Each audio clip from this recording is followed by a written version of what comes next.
السلام عليكم ورحمة الله تعالى وبركاته. مرحبا بكم في وصفة جديدة. اليوم ان شاء الله غادي نوجدكم الحريرة الأصيلية المغربية.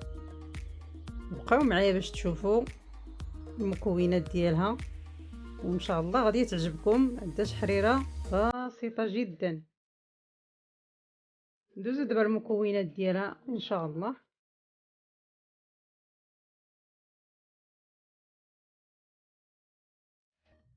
ندوزو المكونات ديال الحريره اللي غادي ندير ان شاء الله. غندير لكم الحريره الحامضه. عندي زلافه ديال الحمص، انا ما حيدش ليها هاد الغشه ديالها تيعجبنا، وعندي شويه ديال الدجاج مقطع، وعندي شويه ديال العدس تقريبا واحد 2 معالق، زلافه ديال المطيشه محكوكه، وواحد العود ديال القرفه باش يعطيني النسمه، وعندي مطيشه الحك، عندي شويه ديال الشعريه والضامه ديال الكنور، وعندي واحد الطويمه ديال الزعفران، وعندي القزبر والمعدنوس مقطعاهم، وهاد شويه الكرافس ما بغيتش نقطعو حتى تشوفوا شحال القيس اللي غادي ندير، وعندي البزار، وعندي الملحه، خرقوم، سكينجبير، تحميره، وعندي زيت المائده. غندوز دابا ان شاء الله باش نصبو.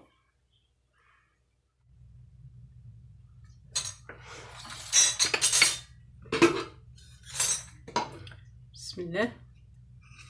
نديرو هاد المطيشه اللي حكينا.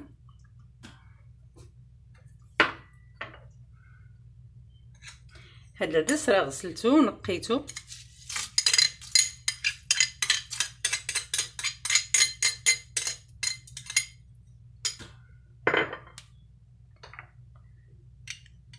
حنا الحمص تنبغيوه بحال هكا تبقى بالقشره ديالو تيجي زوين.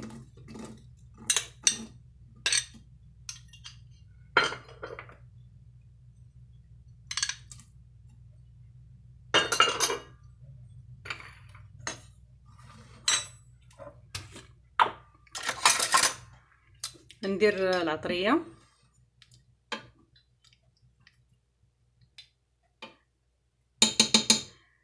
هاد راه معلقه صغيره، درت معلقه ونص ديال التحميره حلوه،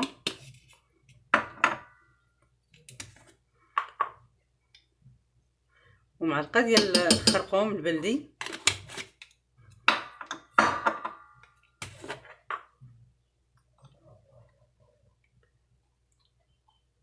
نص معلقه ديال السكينجبير،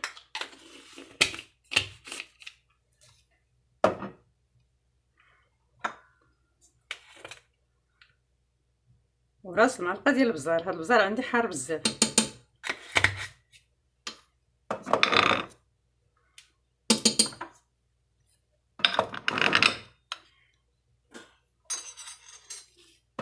نجيب شي معلقه اخرى باش ندير الملحه. الملحه على حسب الذوق، انا درت معلقه، وملي غادي طيب غادي نذوق هذيك الساعه ونفقد الذوق ديالها. وندير هاد الضويمه ديال الزعفران،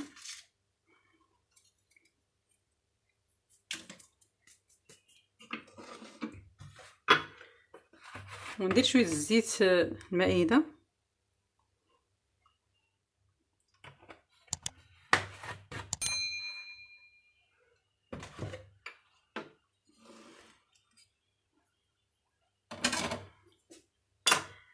الصبر ما غاديش نديرو كامل، هذا غادي نخليه حتى طيب ليا الحريره.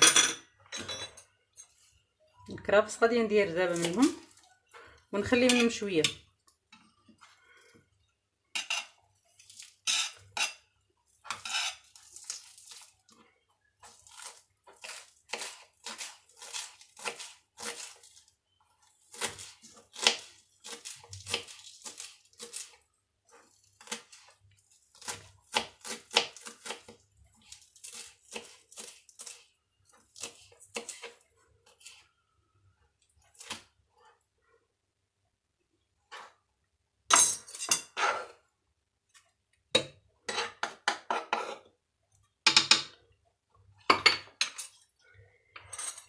صافي دابا غادي نديها تقلى شويه، ونمرقها بالماء يكون طيب. نشعل عليها الموطور ونرجع معاكم.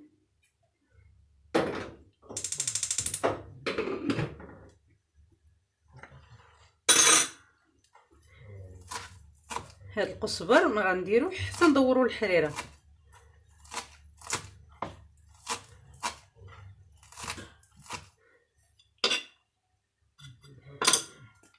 عندك القزبر وهاد الشعريه وهاد الضويمه ومطيشه الحك.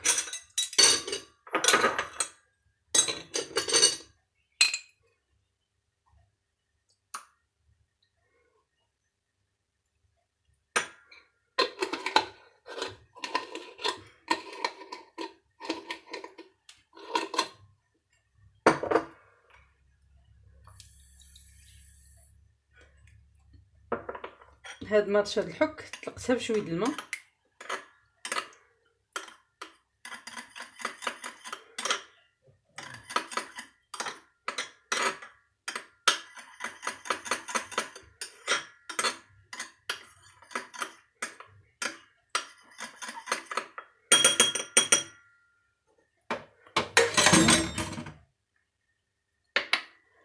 نخليها 3 العناصر حتى الاخر. انا ما تنديرش الفول،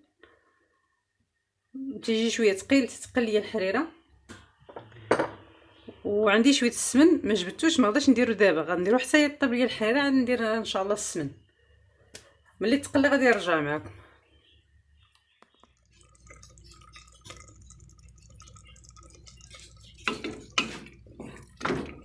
ها الحريره ديالنا تشحرت. قبيله نسيت، راه البصله خليتها نسيتها ما درتهاش. ها هي غنديرها وتنمرقو بالما يكون طايب.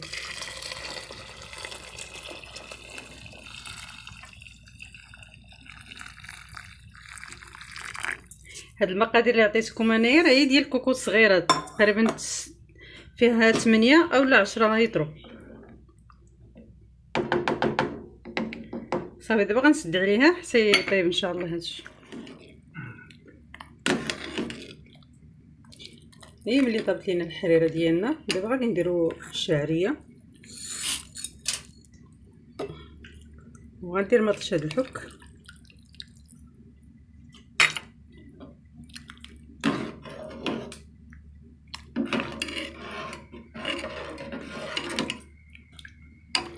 نحيد واحد العود ديال القرفه، هو بعدا دابا هنا.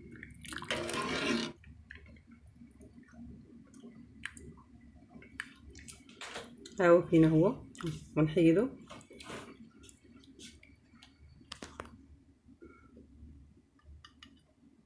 هدايا باش نسمنا به.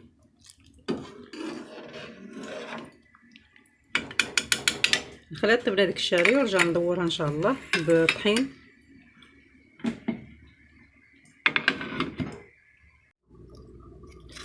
ان شاء الله غندير هاد الكنور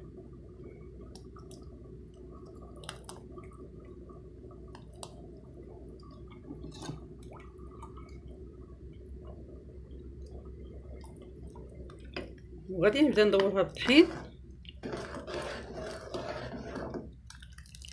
هاد الطحين اللي خلطتوه دوزوه في الصفايه باش ما يبقاش فيه داك الحبوب مجموع.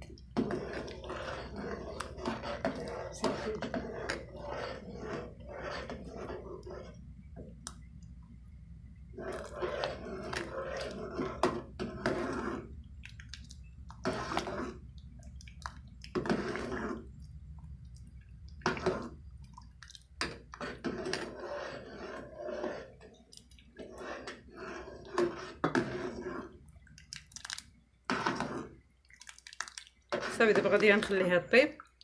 باقي ليا القزبر وشويه السمن حتى طيب ونطفي عليها. ندير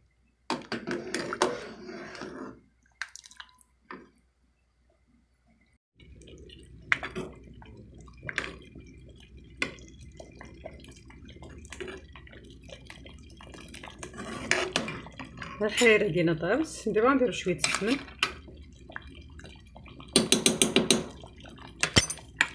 وغادي نديرو هاد الربيع اللي خلينا.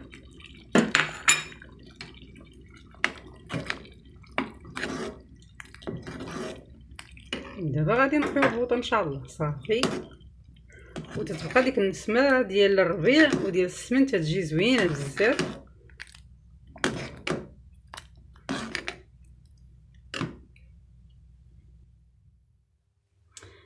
الحريره ديالنا طابت، وجدت لكم الحريره المغربيه الاصيليه وفي نفس الوقت اقتصاديه. جربوها غادي تعجبكم، تتجي زوينه بزاف ورائعه. بسم الله.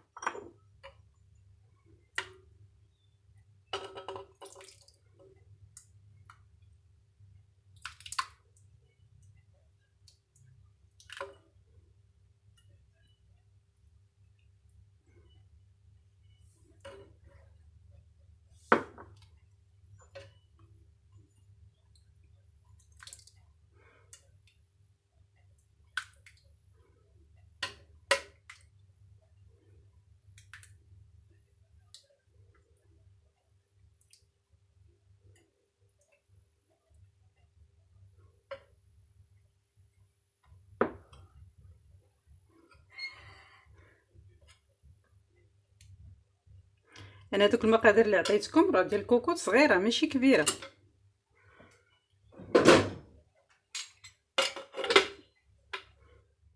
بسم الله.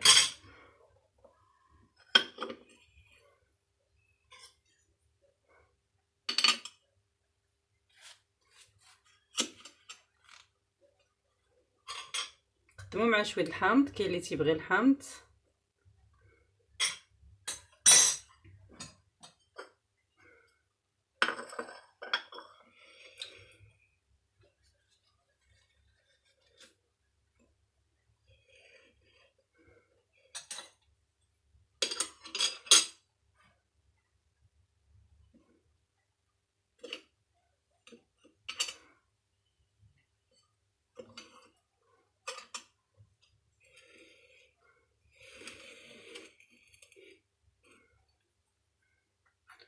والتمر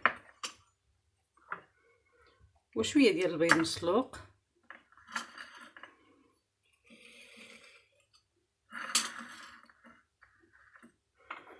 ايوا شويه ديال الفرماج.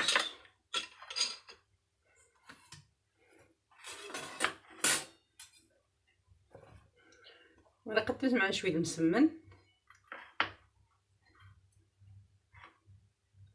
قطعته طريفات. انا زدت فيها شويه ديال الربيع باش نزيد نزينها،